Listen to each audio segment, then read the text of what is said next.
He is an extremely popular governor in the state of New Hampshire, so there was some disappointment when some folks there found out that their governor wasn't going to run for president of the United States, but his support is influential and meaningful. A lot of folks are waiting to see where he goes. Kim Reynolds of Iowa has already decided to support Ron DeSantis, so which way is Chris Sununu going? We'll ask him. He's here. Governor, you've no doubt made a decision. Feel free to share it with us. If I did that, I think people would stop watching. This would be the last time you ever invite me on. So I got to keep you a little in suspense. No, not so. I'll make a decision in the next. Have you made up your mind just in your own head? Have you made up your mind who that person will be?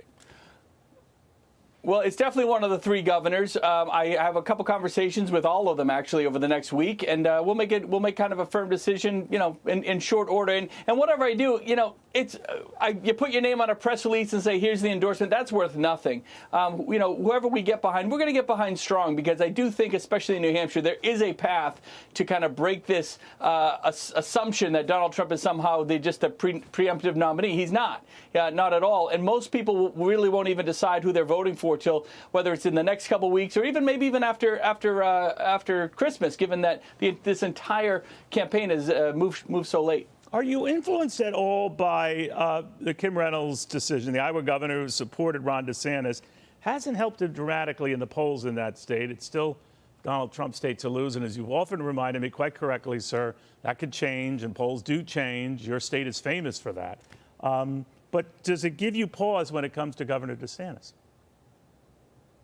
No, not at all. Look, I think all three governors, Chris, Ron, Nikki, they would all make excellent presidents. There's no question about it. And it's not just about finding the candidate who can win. It's the candidate who's really the best suited to lead this nation, to lead the free world. And something I remind folks is you need a president that just doesn't talk in sound bites, but no matter what hand they're dealt, especially with Congress, Republicans, Democrats, who knows who's going to be running the show there, no matter what hand is dealt, who is going to secure the border? Who's going to have the ability to still create efficiencies and drain the swamp and do all the and bring fiscal responsibility? All these things we were told under President Trump were going to happen and did not happen at all. And when you're kind of at the tip of the spear, presidents, governors, you can't blame other people. You got to take it on yourself and get the job done one way or the other. So I think all of them bring great credentials. They're all a bit different in their approaches. It's not about the policy. It's really about kind of who is connecting with folks and bring that sense of retail management to the White House. But it's also about how much you're out there and seen out there. And I had Governor Christie on earlier today, Governor, and of course he's hoping that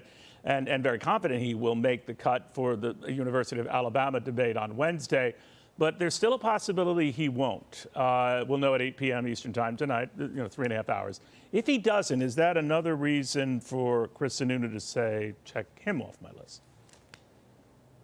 Well, if you don't make the debates, it's a really hard path forward. There's no doubt about that. It's hard to make an argument to the American people when you're really not on the biggest stage of presidential politics. That's just going to be a real challenge. So whether it's Chris or others that don't make the stage, I've always said that's really that's a game changer in terms of your approach and strategy to the campaign. Obviously, all the candidates, they're laying ground in Iowa as they should. They got to go to their 99 counties. But Iowa's a caucus, right? It's very different. In New Hampshire, we're going to have probably the highest voter turnout ever.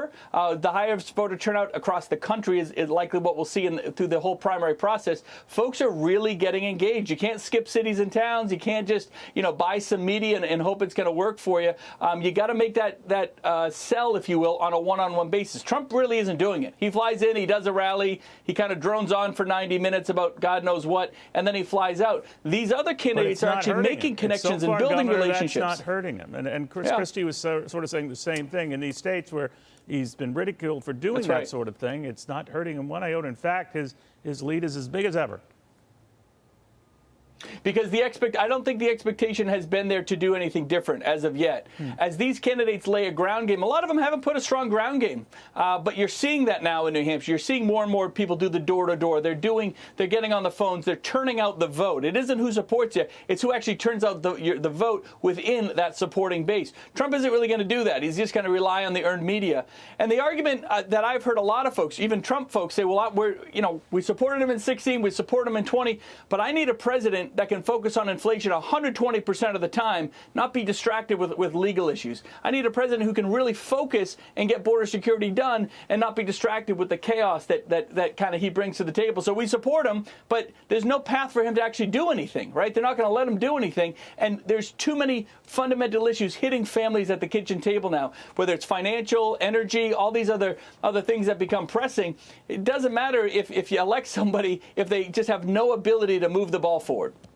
All right. Governor, good seeing you. I look forward to your decision, whichever way you go. Chris Sununu in New Hampshire, the governor of New Hampshire. Hey, Sean Hannity here. Hey, click here to subscribe to Fox News YouTube page and catch our hottest interviews and most compelling analysis. You will not get it anywhere else.